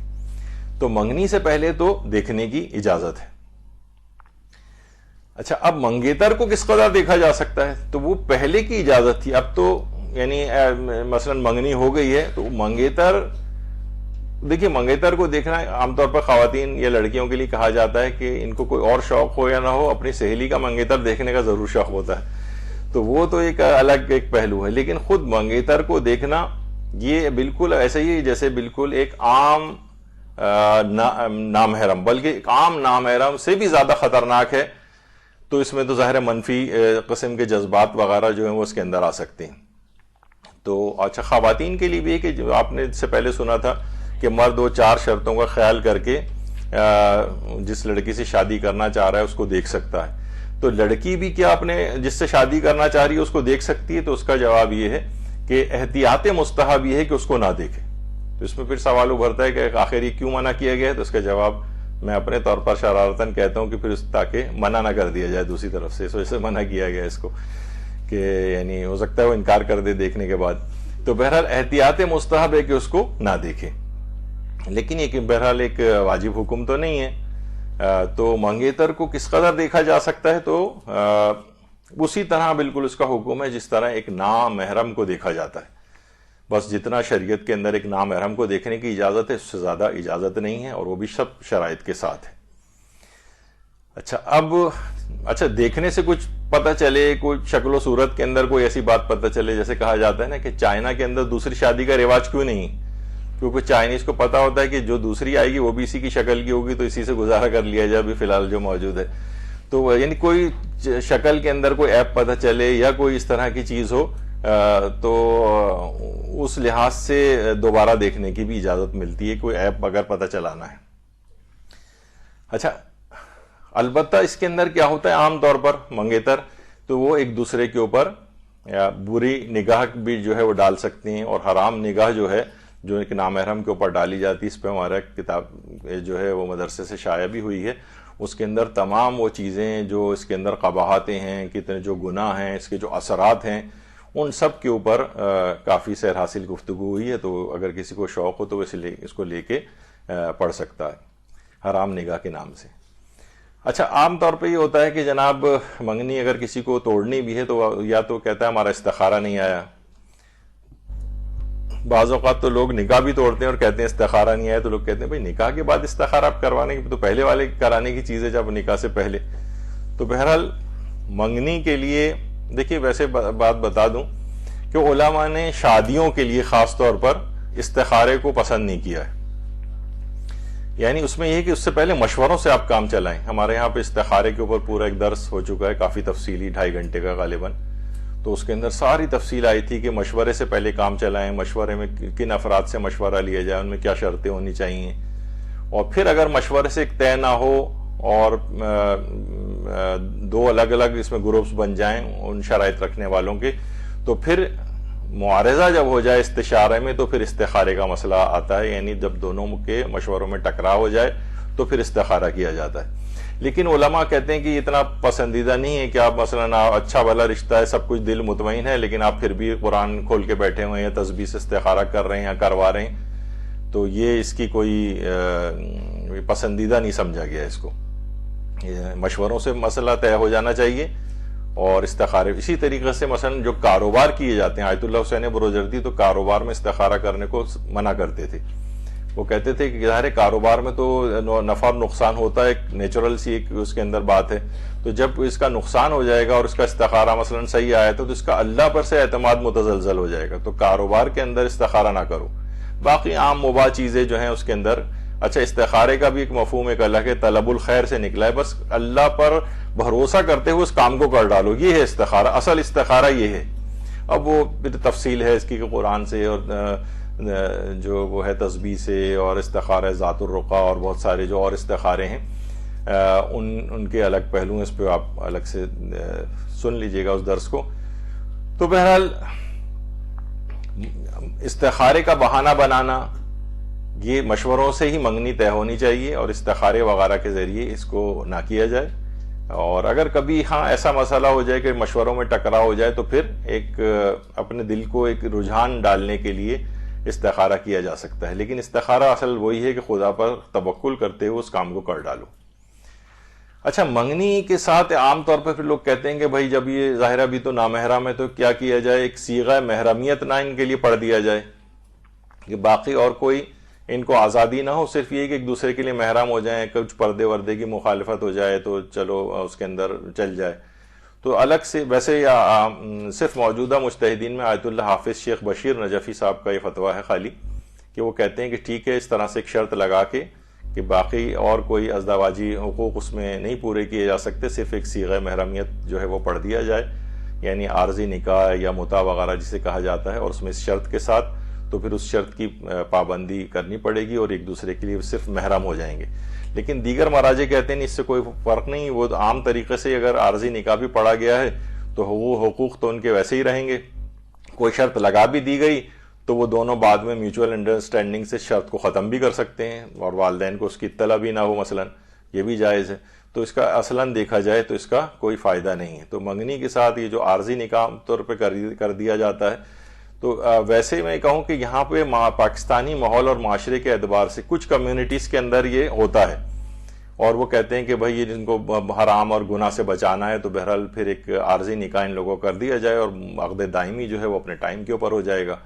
تو اس میں کیا ہوتا ہے کہ پھر ظاہر ہے لیمٹس جو ہے کراس ہوتی ہیں اور بہت سے مسائل اس کے اندر ہو جاتے ہیں، اور پھر بعد میں وہ ختم ہو جائے یا چیز نہ ہو تو پھر ایک وہ لڑکی ذرا بدنام ہو جاتی ہے اور بہت سارے مسائل اس کی اگلی شادی کے اندر پیش آتے ہیں۔ تو یہ یہاں کے ماحول کے اعتبار سے شاید اتنا مناسب نہیں ہے جب تک کہ اتنا آزادی، البتہ کچھ کمیونٹیز ایسی ہیں جہاں یہ والا مسئلہ نہیں ہے تو وہاں وہ اس کو پریکٹس کر لیتے ہیں کہ ٹھیک ہے تاکہ یہ کسی حرام میں مبتلا نہ ہوں۔ اچھا، اب تقریب منگنی میں ہونے والے کون کون سے حرام کام ہوتے ہیں؟ دیکھیے خود جو تقریب منگنی ہے اس میں کتنے حرام کام ہو جاتے ہیں، بلکہ منگنی سے پہلے رسم منگنی اور بعد میں ہونے والے جو فضول اخراجات ہیں یہ اس قدر بے پناہ ہو گئے ہیں۔ کتنے افراد آپ بیٹھ کے کیلکولیشنز کبھی لگائیں کہ وہ ہالز اور لانس کا خرچہ اور پھر کتنے لوگوں کو بلوانا اس کے اندر، یہاں تک کہ اطلاعات آتی ہیں کہ بہت سے غریب بھی فیملیز ہیں اور سب کچھ ہیں، لیکن کیا ہے کہ جناب 500 600 لوگوں کو بلانا ہے، اور خوب کہ فلاں ناراض نہ ہو جائے، فلاں ناراض نہ ہو جائے۔ اس سے کیا ہوتا ہے کہ آپ اپنے آپ کو اتنا زیادہ برڈن میں ڈال لیتے ہیں پیسوں کے اعتبار سے، نکاح اور شادیوں کے اندر ہی 500 600، اور اب تو منگنیوں میں بھی 300 400 لوگ افراد اس کے اندر، اور پھر لوگ ناراض بھی ہو رہے ہیں فلاں۔ تو جو اتنے ناراض ہو رہے ہیں اس کا مطلب وہ مخلص نہیں ہے آپ سے، یا وہ اتنا بے حیا ہو گیا ہے کہ نہیں وہ کہ جناب میرے دامادوں کو بھی بلوایا جائے اور بیٹیوں کو بھی اور ان کے بھی بچوں کو، تو ایک شخص 50 آدمی ساتھ لے کر آ رہا ہے ایک فیملی، یہ تھوڑی ہے کوئی مناسب چیز۔ تو اس میں کیا ہے بے تحاشا اخراجات، پھر سب کے کپڑوں کے اخراجات، پھر وہ جو تقریباً شادی جیسے کپڑے اس کے اندر بنائے جا رہے ہوتے ہیں، اور زیورات اور یہ اور وہ، اور اس کے بعد کے جو سلسلے ہیں، تو یہ بہت ہی فضول اخراجات، خاص طور پر مثلا مہنگی جو ہے وہ منگنی کی انگوٹھی۔ میں نے ایک دفعہ پچھلے جو دروس ہوئے تھے اس کے اندر رہبر معظم ایران کے اندر بھی جو بہت ہوتا ہے یہ، اور بہت قیمتی انگوٹھی جو ہے وہ تحائف دلہا دلہن دیتے ہیں۔ تو رہبر معظم کے اپنے بیٹے کی جب شادی ہو رہی تھی تو اپنی ہونے والی بہو کو بلوا کے انہوں نے وہ انگوٹھی، اپنے ہاتھ کی ایک انگوٹھی عقیق کی نکال کے دے دی تھی کہ یہ تو اس قابل نہیں ہے، دینی طالب علم ہے، پیسے بھی ہمارے پاس اتنے نہیں ہیں، تو آپ جو ہیں یہ میری طرف سے لے کے اس کو تحفے میں دے دیں، کیونکہ وہاں پر تحفوں کا تبادلہ اس طرح سے ہوتا ہے۔ لیکن یہاں کیا ہے اتنی مہنگی لاکھوں کی انگوٹھیاں مثلا جو ہے لینا، اور ویسے بھی کہا جاتا ہے نا کہ 3 رنگز جو ہیں وہ بڑی زندگی میں آتی ہیں کسی کی، پہلے تو انگیجمنٹ رنگ ہے، پھر ویڈنگ رنگ ہے، اور اس کے بعد سفر رنگ ہے، یعنی اس کے بعد جو بہرحال 3 قسم کے رنگز ہوتی ہیں۔ تو یہ کیا ہے کہ اب یہ مہنگی اس کے اندر انگوٹھیاں بھی لینا، یعنی یہ سب اسراف کے مختلف طریقے اور پہلو جو ہیں ایجاد کیے گئے ہیں اس میں۔ اور جناب ایک منگنی میں جو ہے وہ لاکھوں روپے جو ہے خرچ، حتیٰ کہ جو متوسط طبقہ ہے غریب بھی ہے تو وہ بھی لاکھوں پہ لاکھوں خرچ کرتا چلا جا رہا ہے۔ اور اب مہنگائی بھی کس قدر زیادہ ہو گئی، اب اسے قرضے لینے پڑتے ہیں، لوگ پتہ نہیں بیسیاں ڈالنے پڑتی ہیں ان کو، کیا کچھ کرنے پڑتے ہیں ہر آدمی تو اس طور پہ، اور جس کے جو پیسے بھی ہیں تو وہ بھی اسراف میں اپنے ضائع کر رہے ہیں غیر ضروری چیز کے اندر، وہ بلکہ اس کو تبذیر بھی کہا جاتا ہے، تبذیر، بلکہ ان المبذرین کانوا من اخوان الشیاطین، ان کو شیطان کا بھائی کہا گیا ہے۔ اسراف کرنے سے بھی زیادہ تبذیر جو ہے کا گناہ ہے، بلا ضرورت خرچ کرنا. ایک ہے ضرورت کے موقع پہ زیادہ خرچ کرنا، وہ اسراف ہے. بلا ضرورت خرچ کرنا تبذیر ہے. مثلا نوٹ کو کوئی پھاڑ دے یا جلا دے، یہ تبذیر ہے. اور ضرورت کے موقع پر زیادہ خرچ کر دیا، یہ مثلا اسراف ہے. تو یہاں پہ بہت سی غیر ضروری رسمیں بھی ہیں. اس کے بعد مہندی اور مانجا اور فلاں اور یہ اور چوتھی اور پتہ نہیں کیا کیا، کتنی ساری اس قسم کی رسمیں جو بالکل یعنی بس ایک پیسوں کے ضیاع کے ایک بہت یعنی ایجادات کی گئی ہیں. یہ تو یہ پیسوں کے لحاظ سے. پھر ایسے ایسے وینیو تلاش کیے جاتے ہیں کہ بہت ہی پرشکو، ان کے لاکھوں، حتیٰ کہ خود جو پھولوں وغیرہ کی ہوتی ہے وہ بھی 50 ہزار روپے کے جناب صرف پھول صرف اسٹیج کے اوپر لگائے جا رہے ہیں. اور یا ایک سلسلہ ہے یعنی اسراف کا. یعنی وہ تھوڑی دیر کی اپنی چند گھنٹوں کی ایک بادشاہت کے لیے کہ لوگوں پہ اپنا ایک جعلی روپ ڈالنے کے لیے آپ اس طرح سے اپنے آپ کو مصیبت کے اندر مبتلا کر دیں اتنے زیادہ. اور پتہ نہیں کون کون سی وہ چیزیں ہیں. وہ مہندی بھی اگر جا رہی ہے تو وہ ہر لڑکی کے ہاتھ میں اس طرح کی پتہ نہیں کتنی چیزیں ہیں. یعنی ایک یہ سب آپ لینے جائیں بازار میں، سب بہت قیمتی اور وہ ہو گئے ہیں جو آج کل جو سیزن چل رہا ہے. تو اس طرح سے ایک تو یہ اسراف کے لحاظ سے پیسے کا بہت زیادہ ضیاع. پھر ہے مکس گیدرنگ جو تقاریب کے اندر عام طور پر ہوتی ہے، اور اس قدر فواہشات اب یہ بہت عامت البلوہ، بڑی کامن سی چیز ہو گئی. یعنی حتیٰ کہ اب دلہا دلہن اور جن کی منگنیاں ہو رہی ہیں وہ بھی جو ہے ڈانس کر رہے ہیں اس کے اندر. پہلے تو چلو دلہن ایک شرما کے ایک جگہ بیٹھی ہوتی تھی، اب وہ بے شرمی کے ساتھ سب لوگوں کے سامنے مثلا ڈانس کر رہی ہے، اور وہ دولہا بھی کر رہے ہیں اور دولہا کی ابا اور اماں بھی کر رہے ہیں اور خاندان کے بڈھے بزرگ بھی جو ہے وہاں آ کر رہے ہیں. اور مکس گیدرنگ ایک فسق و فجور کا ایک وہ ہے، پوری تقریب ہی تقریباً یقینی طور پر حرام کے اندر تبدیل ہو جاتی ہے زیادہ تر. تو اس کے اندر بہرحال یہ دیکھا جائے کہ یہ مکس گیدرنگ وغیرہ اس کے اندر اس طرح سے ہونا یہ بہت ایک خطرناک چیز ہے. اور نامحرم سے مووی بنوانا یا اس سے تصویریں کھنچوانا، یعنی دولہا سے بھی زیادہ جو اس وقت محرم ہوتا ہے تمام عورتوں کا بشمول دلہن کے، وہی مووی بنانے والا یا جو وہ ہے کھینچنے والا ہوتا ہے تصویریں وغیرہ. تو یہ ان لوگوں کو اس طرح سے یعنی بہت یعنی جو حرام کام ہے وہ بڑھتے ہی چلے جاتے ہیں. تو یہ ان لوگوں سے نہیں کروانا چاہیے. اسی طرح سے اسٹیج پر مثلا منگیتر کے ساتھ جو ہے وہ بیٹھنا اسٹیج پر، اب دیکھا جائے نامحرم جو ہے اس کے ساتھ آپ کسی کو، یہ بالکل نامحرم ہے یہ دونوں آپس میں، بلکہ عام نامحرم میں سے زیادہ خطرناک ہیں ایک دوسرے کے لیے. تو ان کو اس طرح سے جوڑ کے آپس میں بٹھا کے ان کے ساتھ تصویریں کھنچوانا، یہ سب کچھ یہ حرام اور گناہ ہے. اور خاص طور پر اس وقت جس وقت یہ بیٹھی ہوتی ہے تو یہ مکمل اس کے اندر ہوتی ہے، میک اپ وغیرہ کے اندر ہوتی ہے، اور اس میں نامحرم کے سامنے آنا اور اتنا اپنے آپ کو بنا سنوار کر پیش کرنا، یہ خود اس کے اندر ایک حرام پہلو اس کے اندر آ جاتا ہے. تو روایات میں ہے جو ہم نے پہلے بھی پیش کی تھی حضرت امیر المومنین علیہ السلام کی، اللہم صلی علی محمد و آل محمد.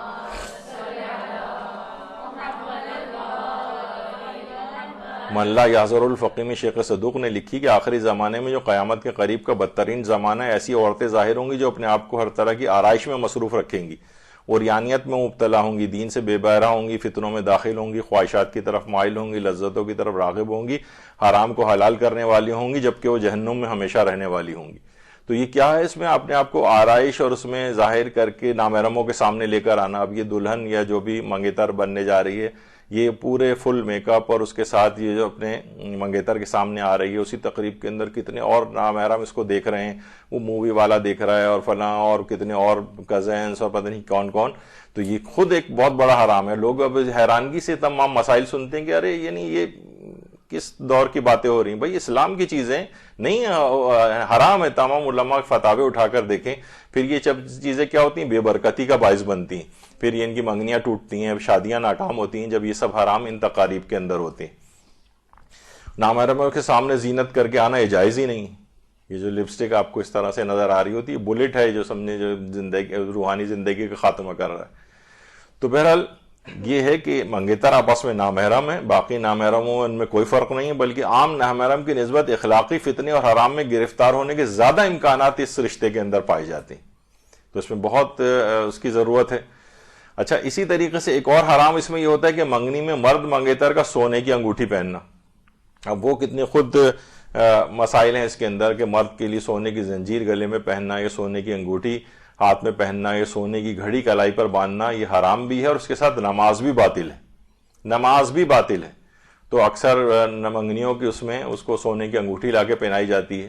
تو یہ اگر کہیں اس طرح سے ہو تو پہلے سے بتا دینا چاہیے. کوئی بھی رشتہ دار لے آتے ہیں اور لا کے مثلا سسر صاحب جو اس کے ہاتھ میں پہنا رہے ہوتے ہیں جو ہے لڑکے کے ہاتھ میں سونے کی انگوٹھی وغیرہ, تو وہ پہننا بالکل جائز نہیں ہے, بلکہ ایسے افراد کے لیے کہا جاتا ہے کہ جنت کے زیورات سے محروم ہو جائے گا اگر اس نے سونا پہنا اس طرح سے. اور اگر کوئی مسئلہ نہ جاننے کی وجہ سے سونا پہنتا رہا ہو, سونے کی انگوٹھی وغیرہ, تو نمازوں میں بھی اس نے پہنا ہے. اگر وہ جاہل مقصر ہے تو آغا سیستانی فرماتے ہیں کہ جو نمازیں اگر ان کا ٹائم ابھی باقی ہے تو ان نمازوں کو دوبارہ پڑھے گا, وقت گزر گیا تو ان تمام نمازوں کی قضا کرے گا کہ جو اس نے سونے کی انگوٹھی کے ساتھ پڑھی. اور اگر جاہل قاصر تھا, بیچارے کو پتہ ہی نہیں تھا, ایسی جگہ پہ کہیں تھا جو کہ عام طور پر مشکل ہے کہ ان شہروں کے اندر کوئی جاہل قاصر ہو تو چلیں اس کی نماز کو ٹھیک مانا گیا, لیکن ہم تو یہاں سب جاہل مقصر ہیں, تو یہاں پر عام طور پہ مسئلہ پتہ بھی ہوتا ہے لیکن پھر بھی اس کو پہنا دی جاتی ہے. اچھا, اب ایک اور پھر اس میں حرام یہ ہوتا ہے کہ منگنی میں منگیتر کے ہاتھ میں انگوٹھی پہنانا, یہ خود ایک حرام ہے. انگوٹھی پہنانا یعنی کسی بھی نامحرم کے ہاتھ میں, ظاہر گلفز تو اس نے بھی نہیں پہنے ہوتے, نہ اس نے میں سے کسی نے پہنے ہوتے ہیں, تو وہ ہاتھ کو پکڑ کر ہی اس کی ہاتھ میں انگوٹھی پہناتا ہے. تو یہ خود ایک حرام ہے نامحرم سے اپنے ہاتھ کو لگوانا. یعنی روایت میں پیغمبر اسلام صلی اللہ علیہ وآلہ وسلم فرماتے ہیں کہ کسی نامحرم عورت کے چھونے سے کسی شخص کے لیے بہتر یہ ہے کہ اس کے سر پر لوہے کی کیل سے سوراخ کیا جائے. چھونے خالی, تو کتنی یعنی اس کو ایک عام سا بالکل ایک سمجھ لیا گیا ہے کہ ہاں کوئی بات نہیں ہے, تو منگنی کے اندر تو ہوتا ہے, کون سی ایسی بات ہے اس کے اندر. تو یہ بات ہے, یعنی ہمیں پیغمبر اسلام کی جب وہ دیکھنی ہے اس کے اندر ہدایت کہ نامحرم کو چھونے سے بہتر ہے کہ سر پہ لوہے کی کیل سے سوراخ کر دیا جائے, ڈرل کر دی جائے سمجھیں اس کے. تو اسی طرح سے ایک چیز اب اور بھی ہونے لگی ہے, وہ ہے کہ مساجد میں منگنیاں اور یہ تقریبات, تو عام طور پر وہیں پہ ایک زری وغیرہ بھی بنی ہوئی ہوتی ہے, اکثر ہم نے وہاں پر دیکھا ہے کہ اس طرح سے تقاریب وغیرہ وہاں پر منعقد ہو رہی ہوتی ہیں. وہیں وہ نامحرم آپس میں خوب تیار ہو کے, عورتیں بھی سب ظاہر سب تیار ہو کر وہاں آئی ہوئی ہوتی ہیں, اور اکثر مکسڈ گیدرنگ جیسا ایک بالکل ایک سما ہو جاتا ہے. تو اس جگہ کا تقدس بھی خراب ہو رہا ہے. یا تو اتنی ایسی اس طرح سے احتیاط ہو کہ چلیں گراؤنڈ میں بالکل الگ کمپارٹمنٹ بنا کے, عام طور پہ اس کا فلسفہ بھی ظاہر لوگوں کا یہی ہوتا ہے کہ بھئی وہاں جائیں گے تو وہاں ان سب چیزوں کے خرافات نہیں ہوں گے, لیکن وہ خرافات اب امام بارگاہوں میں بھی شروع ہو گئے, وہ مساجد میں بھی شروع ہو گئے. تو اکثر وہاں پہ جو افراد جو دیندار ہوتے ہیں وہ کوڑتے رہتے ہیں دیکھ کے کہ یہ کیا ہو رہا ہے, لیکن وہ لوگوں کے لیے بالکل عام سی بات بن گئی. کیا ہو گیا اس میں اگر ایسا ہو گیا؟ تو سب رشتہ دار ہی تو ہیں, سب کزنس ہی تو ہیں. مثلا اگر وہ چھوٹے پیمانے پہ بھی ہوتا ہے تو بھائی وہ نامحرم ہے وہ, اور ان کے سامنے عورتوں کا اتنا تیار ہو کے آنا نامحرموں کے سامنے, وہ چاہے انہوں نے اسکارف اور یہ سب بھی کیوں نہ پہنے ہوں تب بھی جائز نہیں میک اپ کی وجہ سے. تو یہ عام طور پر ان جگہوں کا تقدس اس لحاظ سے خراب ہو رہا ہے. امام بارگاہوں اور مساجد کے اندر چیزیں دیکھنے میں آ رہی ہیں. ایک چیز البتہ اور بھی ہے, مجھے پتہ نہیں کہ اس پہ کچھ کہنا چاہیے یا نہیں, البتہ کچھ ذات میں شرعی طور پہ تو کچھ نہیں کہوں گا, لیکن ذاتی فیلنگ کے طور پر مثلا کربلا میں لوگ جا کر شادیاں کر رہے ہیں, وہاں پہ پورے سب لوگ تیار ہو رہے ہیں اور حرموں میں جا کے وہ مووی بھی بن رہی ہے ان کی, وہ غم اور اس اندو والی جو جگہ ہیں خاص طور پہ کربلا, اور وہاں پہ جا کے ایسی خوشیوں کی تقریبات کرنا, ٹھیک ہے وہ ایک برکت کی نیت وہ ایک الگ ہے, لیکن شاید یہ وہاں کے ماحول کے لحاظ سے اتنی سازگار نہیں ہو. تو بہرحال اس میں دیکھنا چاہیے اور علماء سے پوچھنا چاہیے کہ اس میں کیا کرنا چاہیے. اچھا, منگنی کے بعد پھر فون پر بات چیت, تو اس میں کیا ہے کہ ظاہر ہے وہ عام بات چیت تو ہوتی نہیں, اس کے اندر پھر وہ نیگیٹو باتیں بھی آنے لگتی ہیں, منفی جذبات اور شہوات اور اس طرح کی چیزیں, یا اس قسم کے جو کہ نامحرم سے بالکل نامحرم اس کے ساتھ یہ سب باتیں ہو رہی ہیں, تو اس کے اندر بھی حرام پہلو آ جاتے ہیں. اور اس کے بعد بات چیت اور ملاقاتیں منگنی کے بعد جو ہوتی ہیں, کہا جاتا ہے نا منگنی کے بعد ایک ایسا لائسنس گفتگو کا مل جاتا ہے کہ وہ شادی کے بعد ان کے لیے کچھ بچتا ہی نہیں بات کرنے کے لیے, پھر خاموش بیٹھے رہتے ہیں, یا پھر یہ ہوتا ہے کہ محلے والے ان دونوں کی لڑائی کی آوازیں سنتے ہیں. تو منگنی کے بعد منگیتر سے بات چیت اور ملاقاتیں یہ بالکل نہیں اور نہیں ہونی چاہیے. اور منگیتر کو تحائف وغیرہ دینا ایسے ہی جیسے بالکل ایک نامحرم کو تحائف دے رہے ہیں, گفٹ بھجوا رہے ہیں اور اس پہ ہارٹ لگا ہوا ہے اور فلاں ہے, اور اس طرح کی سب جو چیزیں ہیں یہ یعنی نامحرم کے لحاظ سے یہ سب چیزیں بہت خطرناک ہیں. اگر آپ ہمارا ابھی تھوڑے دن بعد ہی شاید وہ جو یہاں منایا جاتا ہے دن ویلنٹائنس ڈے، اس کے اوپر ہماری آپ پوسٹیں وغیرہ دیکھیے گا، اس میں مراجع کے مستفتات کے سلسلے میں، تو نامحرموں کے سلسلے میں تو سارا ہو رہا ہوتا ہے وہ، اس کو ٹھیک ہے لوگوں نے بہت سے کر دیا کہ نہیں اس سے تو ضرورت نہیں ہے، تو انسان بیوی سے کے لحاظ سے ویلنٹائن ڈے منا سکتا ہے اور اپنے اماں ابا کے ساتھ بھی ویلنٹائن، اب یعنی اس کو بالکل جس طرح شوگر کوٹڈ کر کے اس حرام کام کو، حالانکہ اس کی کسی کی بھی نیت یہ والی نہیں ہوتی زبردستی کی، وہی نامحرموں والا ہی دن ہے وہ، تو منگیتروں کو یا نامحرم کو اس لحاظ سے تحفے تحائف دینا، اس میں ایک برائی کا اندیشہ جو ہے وہ آگے چل کر آ جاتا ہے۔ اسی طرح سے منگیتر کے ساتھ ہنسی مذاق کرنا، اس میں ظاہر فحش قسم کے بھی مذاق آ جاتے ہیں، پیغمبر یہ بھی فرماتے ہیں صلی اللہ علیہ وآلہ وسلم۔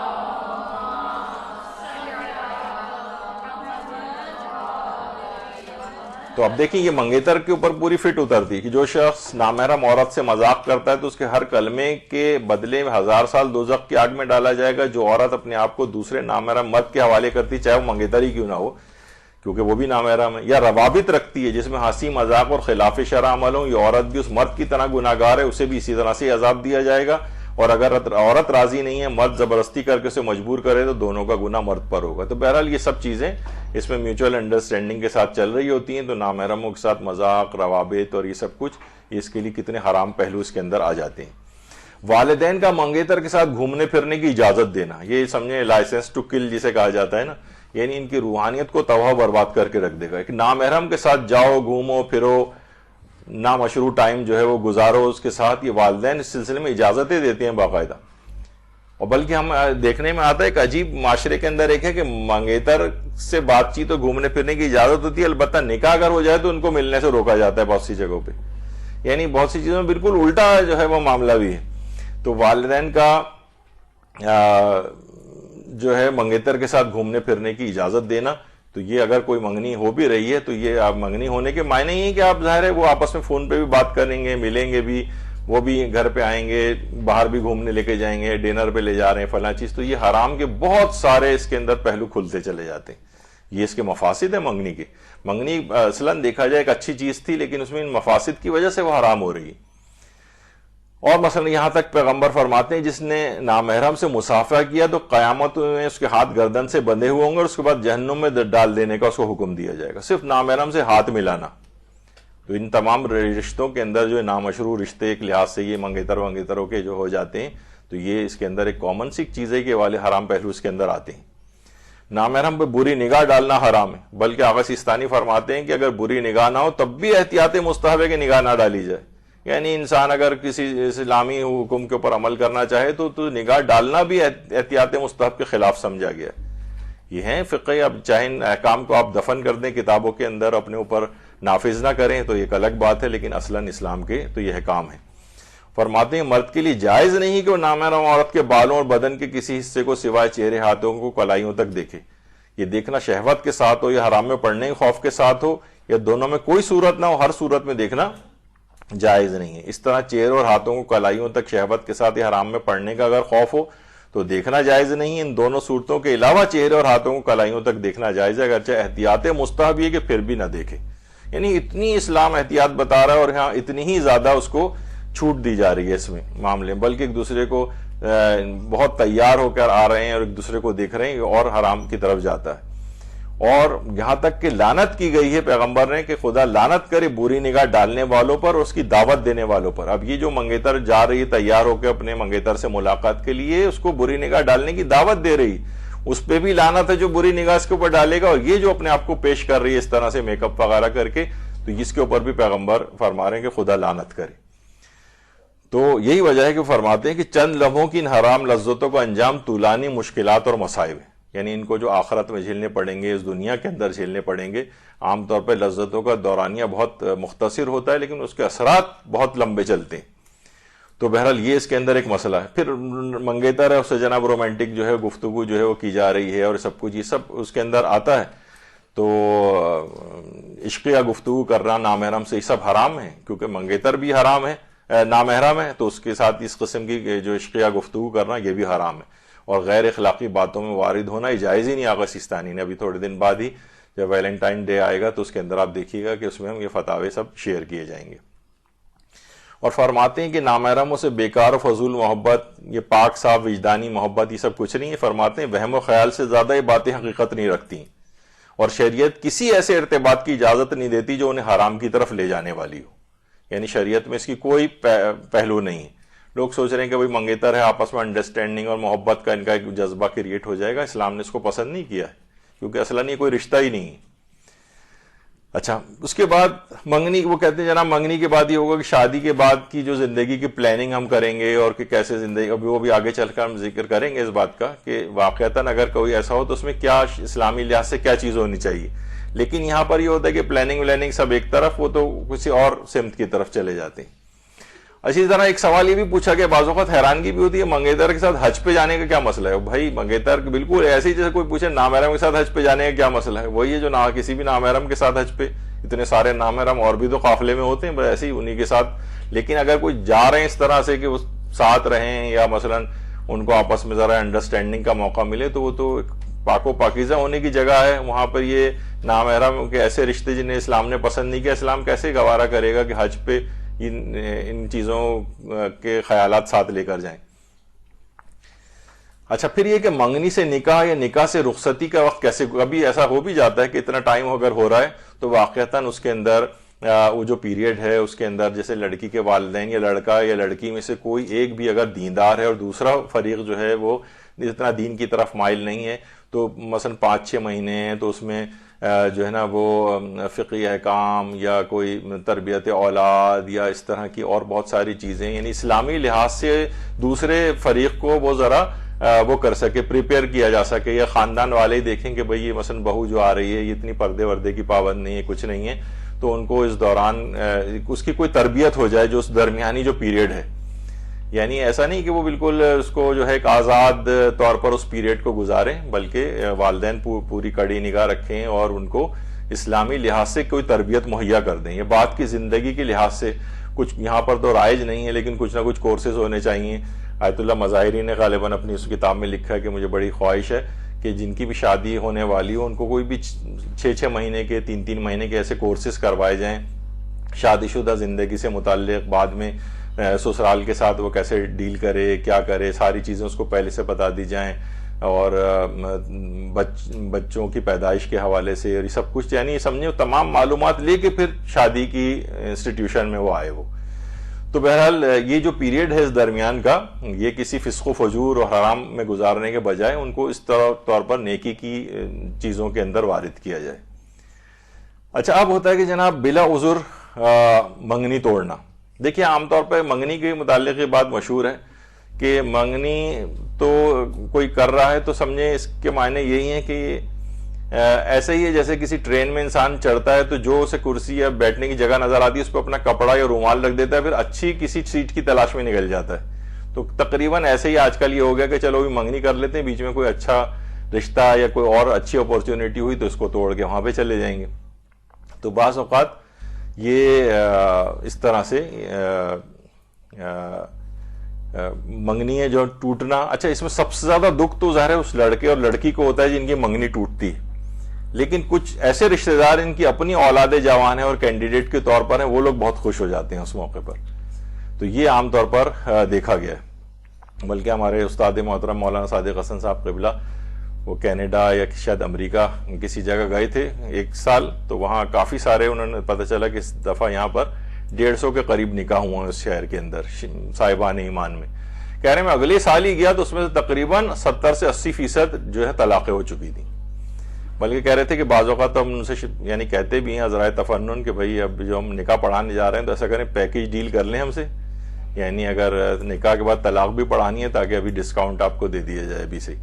تو بہرحال تو یہ بلا عذر منگنیاں توڑنا یہ ایک بڑا ایک خطرناک اس میں پہلو آ جاتا ہے. کیا لڑکے یا لڑکی کو بھی منگنی توڑنے کا اختیار ہے؟ دیکھیں لڑکے اور لڑکی نکاح تو اپنا ختم کر سکتے ہیں لیکن منگنی ختم نہیں کر سسکتے، یعنی موجودہ معاشرے کے اندر یہ اختیار جو ہے نا یہ سب والدین اور یہ پورے رشتہ داروں کے ہاتھ میں ہوتا ہے. تو بہرحال یہ یہاں کے ایک ہے لوگوں کے خاندان والے کس طرح سے اس کو جن کے ہاتھ میں ہوتا ہے وہ منگنی توڑواتے ہیں. یہاں تو ہمارے یہاں تو یہ صورتحال ہے. اور حزب اللہ کی جو علی یاسین ان کی بھی منگنی ہوئی تھی، منگنی ہوئی اور اس کے بعد پھر جب شادی ہونے میں کچھ ہی دن تھے کہ یہ ثانی زہرا حضرت زینب سلام اللہ علیہا کے اللہم صلی علی محمد و آل محمد روضے کے دفاع کے لیے یہ ان مجاہدین کے اندر شامل تھے. وہاں دشمنوں کے ساتھ جب برسر پیکار ہوئے تو وہاں پر ان کی دونوں ٹانگیں ضائع ہو گئیں. اب اپنے تئیں علی یاسین صاحب یہ سمجھ رہے تھے کہ اب تو میرا جو شادی نہیں ہو سکے گی, منگنی بھی سب ختم ہو جائے گی, اب تو میں دونوں ٹانگوں سے معذور ہو گیا ہوں. ہسپتال ہی میں تھے کہ وہ لڑکی اپنے والدین اور رشتہ داروں کے ساتھ عالم کو لے کر, اور کہا کہ نہیں نکاح بھی ابھی ہوگا, اور وہیں پر جو ہے وہ یہ نکاح ہوا. اور لوگوں نے کہا بھی کہ بھائی تاخیر بھی ہو سکتی ہے, ہسپتال میں نکاح کی کیا ضرورت ہے. اس نے کہا نہیں, یہ حضرت زینب کے روضے کا جو فدائی ہے اس کو اس وقت زیادہ میری مدد کی ضرورت ہے, میں اس کی خدمت کر کے زیادہ سرخرو ہونا چاہتی ہوں, تو اب تاخیر نہیں. یہاں تو چھوٹی چھوٹی درود بھیجے محمد علیہ صلی اللہ علیہ وسلم.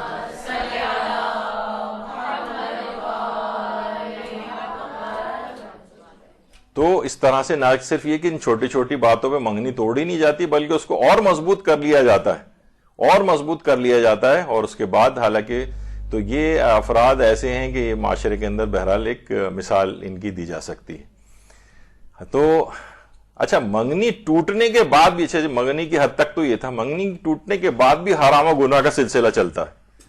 وہ سلسلہ کیا چلتا ہے کہ جناب اس کی برائیاں خاندانوں کی شروع ہو جاتی ہیں, اور ایسی ایسی برائیاں, کوئی پوچھتا ہے بھائی کیوں تمہاری منگنی ٹوٹ گئی, تو وہ دونوں خاندان ایک دوسرے کی اس قدر برائیاں, غیبتیں, تہمتیں, الزامات, کنجوس تھے, آوارہ تھے, کیریکٹر اچھا نہیں تھا لڑکی کا, یہ وہ پتہ نہیں کیا کیا, یعنی ان کی چیزیں, ان کے متعلق گناہوں کا ایک بہت لمبا سلسلہ ایک شروع ہو جاتا ہے.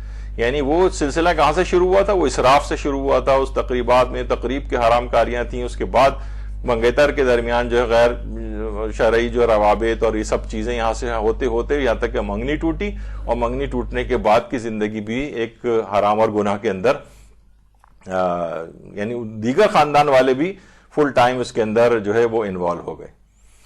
اسی طرح سے جتنی متعدد منگنیاں ہوتی چلی جاتی ہیں نا, اتنی ہی زیادہ منگنیاں, اتنا ہی لڑکی کا کیس خاص طور پر کمزور ہوتا چلا جاتا ہے, وہ اس کی ویلیو گرتی چلی جاتی ہے. یعنی پھر وہ یعنی بہت مشکلات کا شکار. لوگ کہتے ہیں بھائی اس کی 3 منگنیاں پہلے بھی مثلا ٹوٹ چکی ہیں, 2 منگنیاں ٹوٹ چکی ہیں. لڑکے کے اوپر بھی کچھ نہ کچھ فرق پڑتا ہے, لیکن اس کا چل جاتا ہے ہمارے معاشرے کے اندر. تو متعدد منگنیاں یہ نقصان دہ ہوتی. اسی طریقے سے منگنی ٹوٹنے کے بعد انگوٹھی اور تحائف کی واپسی. دیکھیے بہت ساری چیزیں تو ایسی ہیں, تحفہ دینے کے بعد انسان کو اس کو واپس لینے کا حق ہے, لیکن ایک تو اس میں یہ ہے کہ پہلا تو یہ ہے کہ وہ بشرطے وہ تحفہ ختم نہ ہو گیا ہو. مثلا کسی نے, آپ نے کسی کو پیسے دیے تحفے کے طور پر, وہ اس نے خرچ کر دیا, اب جو چیز خرچ ہو گئی ہے اب وہ چیز موجود ہی نہیں رہی, تو واپس مانگنے کا حق نہیں ہے. یا مثلا آپ نے قربتاً اللہ کسی کو تحفہ دیا ہے گفٹ کے طور پر, کہ اللہ کا حکم ہے مومنین آپس میں گفٹ دیں. اگر آپ نے قربتاً اللہ کی نیت کر کے تحفہ دیا تو اب اسے واپس لینے کا حق نہیں. اسی طریقے سے رشتہ دار اگر ہیں, خونی رشتہ دار, ان کو اگر آپ نے کوئی گفٹ دیا ہے تو خونی رشتہ دار سے واپس لینے کا حق نہیں. یا پھر یہ ہبہ معوضہ کہلاتا ہے کہ عدل بدلے کا جو ایک تحفہ ہوتا ہے, لیکن اس میں بھی آغا سیستانی نے کہا کہ شوہر و بیوی, مثلا بیوی نے شوہر کو گفٹ دیا, شوہر نے بیوی کو گفٹ دیا, تو فرماتے ہیں اس میں کچھ شرطیں, کہا کہ بہرحال یہ عدلے کا بدلہ, یعنی یہ اس میں شمار نہیں ہوگا ہبہ معوضہ میں.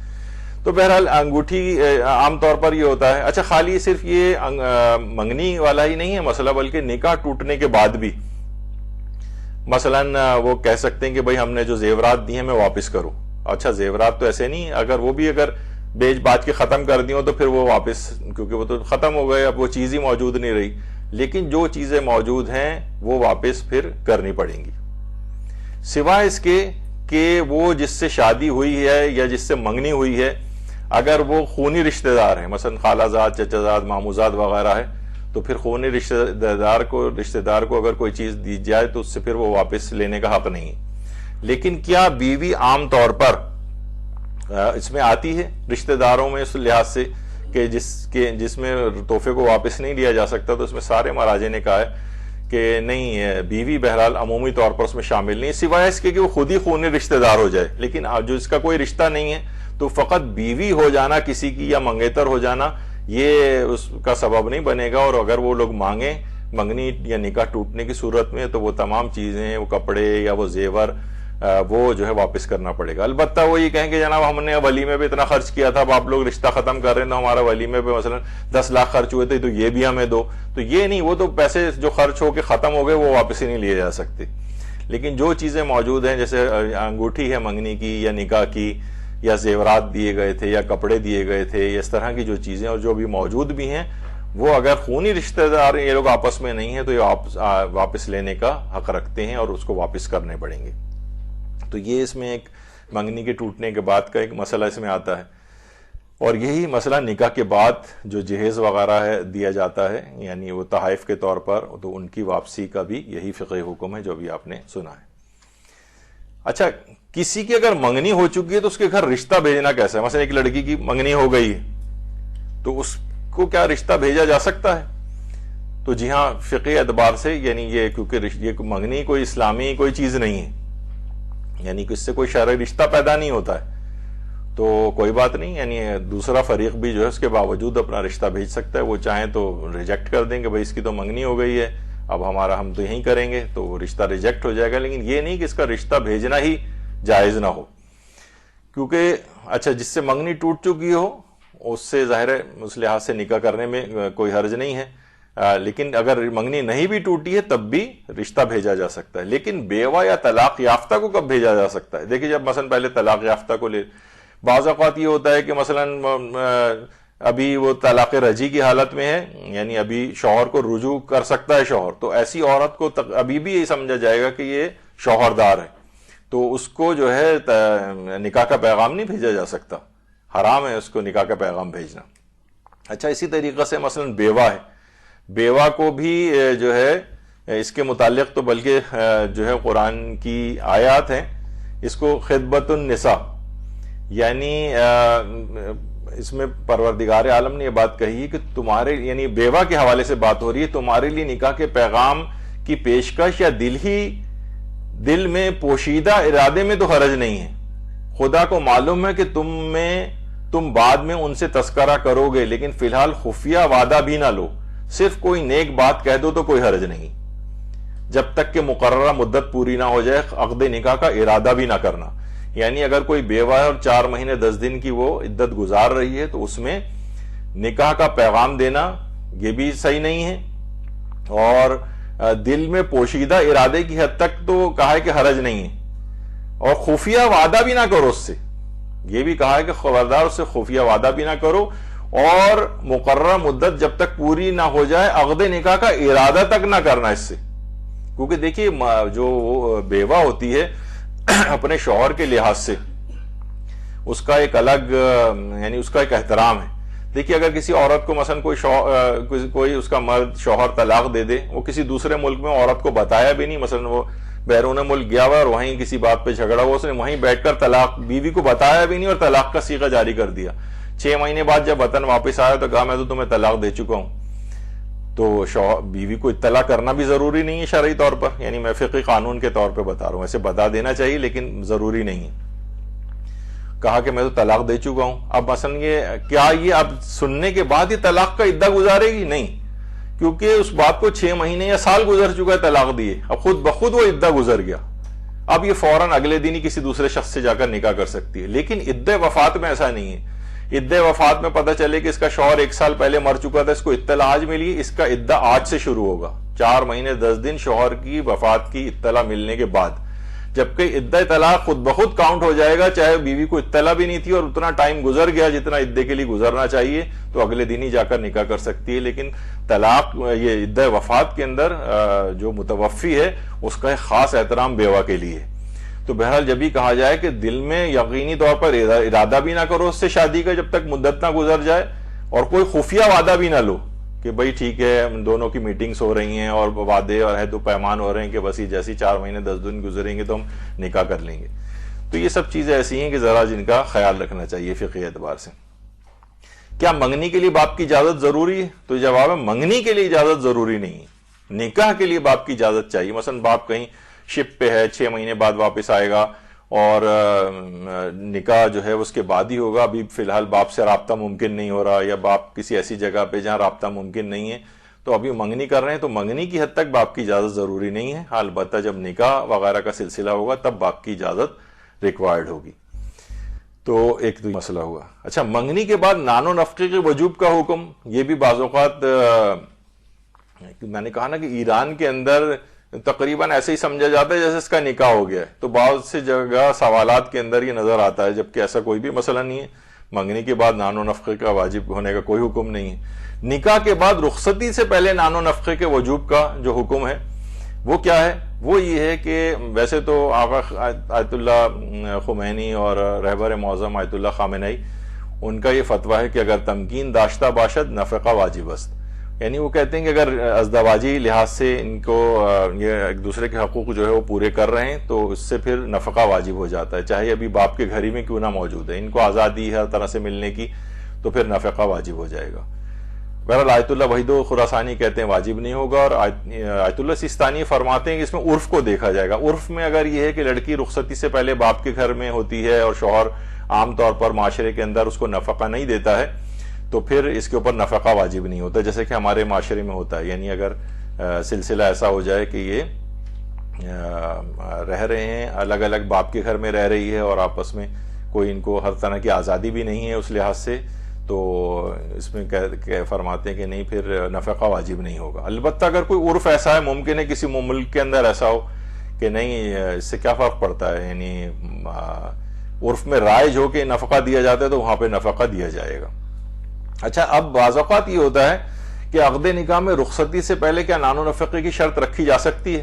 مثلا یہ اس وقت زیادہ ہی چیز کام آتی ہے کہ مثلا جو لڑکا ہے اب یہ نکاح کر کے چلا جائے گا، اب یہ 2-3 سال بعد رخصتی ہوگی، اب جب تک لڑکی گھر پہ ہے اور والدین کے خرچوں پہ، تو عقد نکاح کے اندر شرط رکھی جا سکتی ہے کہ اس پورے دوران یہ شخص جو ہے اس کو نان نفقہ مہیا کرے گا جب تک کہ اس کی رخصتی نہیں ہو جاتی۔ اگر عقد نکاح میں شرط رکھ دی جائے تو پھر نان و نفقہ اس کے اوپر واجب ہو جائے گا، لیکن منگنی وغیرہ سے اگر ہوئی ہو تو نان و نفقہ کسی صورت واجب نہیں ہوتا ہے۔ دیکھیے، سمجھدار والدین ہیں، ان کی ایک الگ اپنی جگہ پر اہمیت ہے۔ اس معاملے میں وہ دیکھ بھال سے پورے کام لیں، فضول اخراجات بھی جو ہے وہ نہ کریں، جو پیسے اگر وہ اس طور پہ خرچ کر رہے ہیں اتنی زیادہ شو آف کرنے کے لیے اور لوگوں کو خوش کرنے کے لیے، جو کسی صورت وہ رشتہ دار خوش نہیں ہوتے، یقین جانیے، جن کی خوشنودی کے لیے آپ یہ کام کر رہے ہیں، جتنی پرشکو کریں گے اتنی ان کی حاسدانہ نگاہیں اس چیز کے اوپر ہوں گی، وہ بھی نقصان آپ ہی کو اس کا ہوگا۔ تو اتنا زیادہ کرنے کی کوئی ضرورت نہیں ہے۔ ان رقم کو سنبھال کے انہی بچوں کو ہی اگر آپ دے دیں، رقم بچا کر وہ اس سے اپنی کوئی کاروبار کر لے، کوئی اپنے اس کے اوپر چلے سیو ہی کر کے رکھ لیں کم سے کم، تو اس طرح سے، تاکہ، اور پھر دوسری یہ کہ خاموشی سے کوشش کریں کہ بالکل منگنی ہو، اگر منگنی ہو بھی جائے تو زیادہ طویل نہیں ہو تاکہ اس میں وہ کسی حرام کام میں نہ پڑیں، ان کو کسی بھی طرح سے حرام ملنے ملانے کی اجازتیں نہ ہوں۔ اچھا، بعض اوقات دیکھیے ہم اس میں نہیں نظر آتا لیکن بعض سے غیر مسلموں کے اندر نظر آتا ہے، جیسے منوج منوت، میں نے کہیں پڑھا تھا، اس وجہ سے آپ کو بھی دکھا رہا ہوں، بزنس مین جو انڈیا کے ہیں، ارب پتی شخص ہے، اس نے کہا میں اپنی بیٹی کی شادی جو ہے سادہ طریقے سے کروں گا، لیکن اس نے 90 گھر بنوا کر، اور نئے شادی شدہ جوڑے جن کے پاس گھر رہائش نہیں تھی 90 گھر بنوا کے دی اس رقم سے، کہ میں بجائے اس کی شادی پہ خرچ کروں یہی رقم سے میں 90 گھر بنوا کے دوں گا۔ ایک ہندو بزنس مین، اس نے ہی وہاں پر کیا، تو مہاراشٹرا جو جگہ ہے وہاں کا یہ بزنس مین ہے۔ اسی طریقے سے مثلا گجرات کا ایک اور بزنس مین ہے، گوپال بھائی وستا پارا جن کا نام ہے، تو انہوں نے کیا کیا کہ کہا کہ میں اپنی بیٹی کی شادی، یہ بھی ارب پتی تاجر ہے، کہا بیٹی کی شادی میں بالکل سادہ طریقے سے کروں گا، البتہ اس جو شادی کی رقم پہ جتنا خرچ ہونا تھا اس سے میں 100 لڑکیوں کے جہیز اور شادیوں کا انتظام کرواؤں گا، 100 لڑکیوں، اور اس میں اس نے اس کی بھی تخصیص نہیں کی ہندو ہونے کی، بلکہ مسلمان لڑکیوں کو بھی اس میں شامل کیا جو کہ غریب تھے اور جن کی شادیاں اس وجہ سے رکی ہوئی تھی کہ مالی مشکلات تھی، 100 لڑکیوں کی۔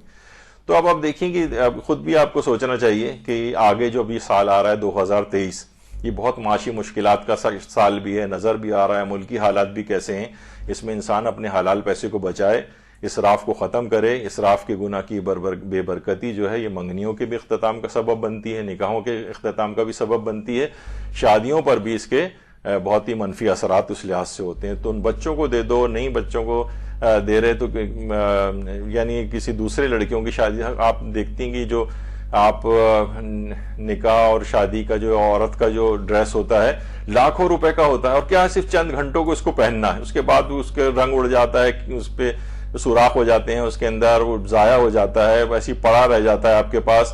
لاکھوں روپے آپ نے ضائع کر دی فوری طور پر کر کے، اس کو بلکہ صدقے کی نیت سے نکال دو. حضرت زہرا نے بھی تو اپنے شادی کا جوڑا اسی طریقے سے دیا تھا. اللہم صلی علی محمد و آل محمد.